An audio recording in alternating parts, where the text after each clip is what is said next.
to the people. Building by the hour. Building by the hour. Power! Power! Power! Power! Power! Power! Black power! Black power! I love my black people.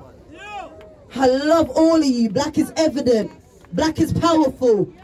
You heard a black woman is a one woman to carry the Eve gene. She can make every race come from a black woman. We are Mother Nature. And I want my sisterins out there, let that register with you. Before you understand and start responding to them chirpsing, let the queenship resonate with you. I don't open my legs for just anything. I know exactly who I am. And that is why they can't silence me or stop me. It's because I know who I am. I know where I came from. I'm a direct descendant of a maroon. It's deep in my bone and it's deeper than the skin. One love to all of you. Remember, TTIP! TTIP! TTIP! TTIP! One solution! Revolution! One solution! Revolution! Big up on yourself always. We'll see each other again. Keep the 12th of September on your calendar. We're marching through the House of Commons. Black power! Black power! Chantelle. BLM Chantelle, where are you? Tell you know what? Can you hear me, by the way? I know you struggle to understand the accent. I'll just do a sound check.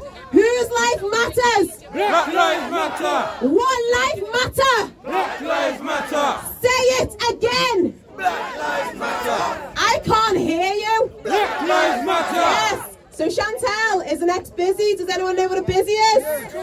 Fucking feds over there. And just so you know my position on the police, I'll just say this. Fuck the police.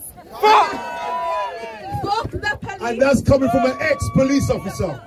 And that's because I come from a place of truth. I'm an ex-foster kid as well. I grew up in foster care, and when I was younger, I had times when I was homeless, and I was hungry, and I was sat in the back of a police car, desperate for help, looking at the female police officer next to me, just wishing that she'd ask me something, and she'd ignore me for the whole ride, and all she'd do is reach across to fucking get me out of that police car. And I said, I'm going to get myself to a position where I'm that police officer and I'm looking after my black children and I'm looking after my young people. And I did. I got there and I looked out for them. But you know what I seen? Within 6 months, I saw so much racism. And you know, any black officer, I saw a few black officers as we were on our way here. No black officer cannot see the institutional and structural racism that is evident within the police force.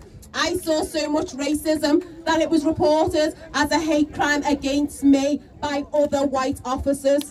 What do you think happened to those white officers? Nothing. Fuck all, nothing.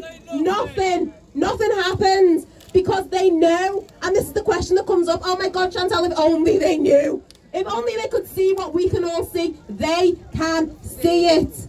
They don't want to do anything about it. So we need to take to the streets. We need to get loud.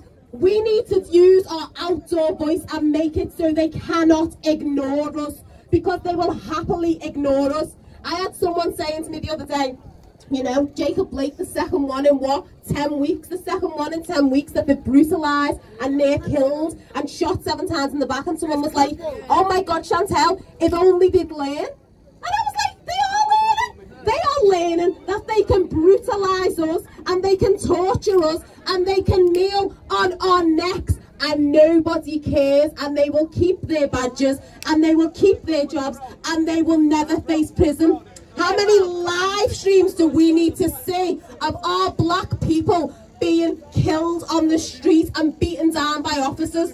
We cannot let that become the new norm. We need to challenge it. We cannot have Cressida Dick saying that institutionalised racism does not exist in the police force when we have the McPherson report, when we have the Lammy report. Don't tell me that. Don't tell me that, because it does, and we're not having it anymore. We're not going to listen. I'm not going to listen to your lies, because that is what you do when we talk about racism, when we open our souls and talk about the most traumatic incidents of our lives. What do they tell us to do? You got a chip on your Sit down. Be quiet, black people. Stop talking, yeah? You're playing that race card. We get told that we're playing that race card. How many people playing that race card work for? Because I played that race card and I was forced out the force. I've got a target on my back for playing that race card where I said, whoa, there's racism in this force.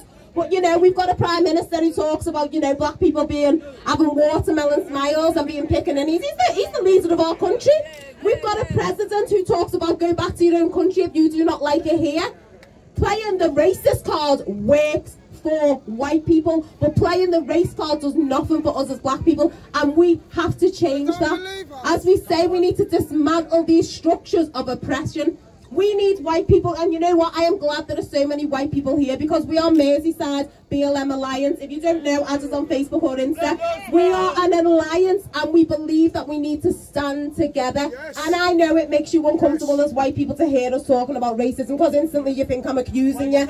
I'm not accusing you. I am saying open your ears. Get past that discomfort and do something about it. Because in this society, and I know you know it, white people have power.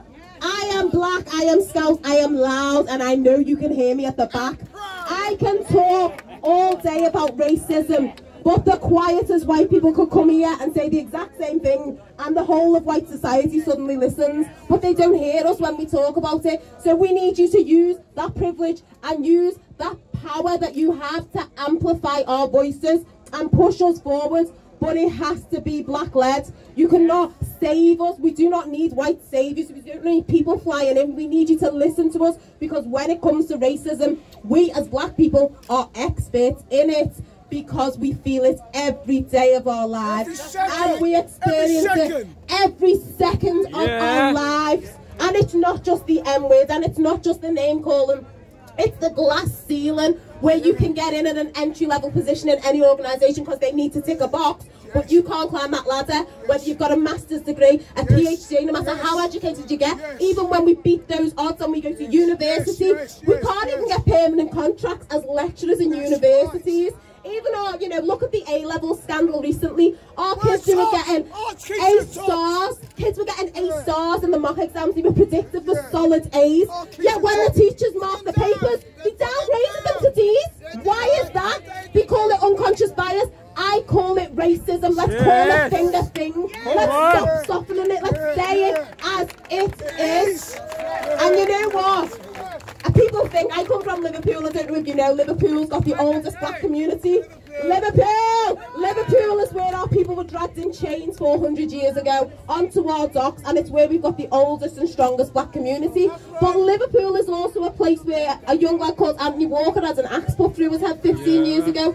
It's also a place where I don't live in the heart of the city with the strong black community. I live on the outskirts where I can count the number of black people on my left hand, Halewood. And it's 10 minutes down the road from where Anthony lost his life, and it is racist.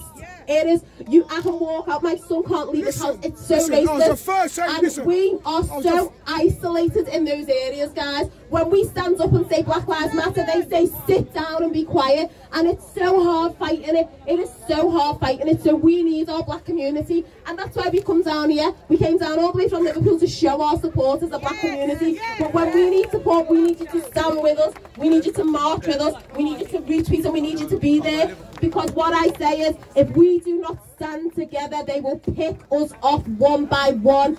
They will knock us down.